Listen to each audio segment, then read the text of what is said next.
Bakit kaya? Bakit ka ba naghihintay?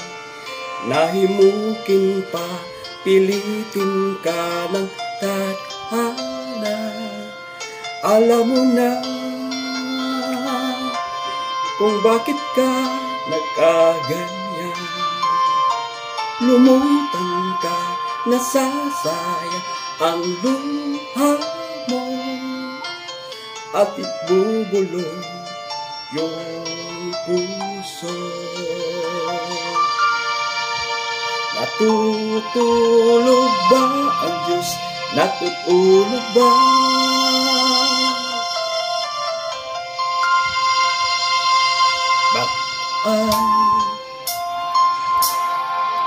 Kaagad sumusuko, kunting hirap at munting pagsubok lamang. Bakit ganyan? Nasaan ang iyong tapang?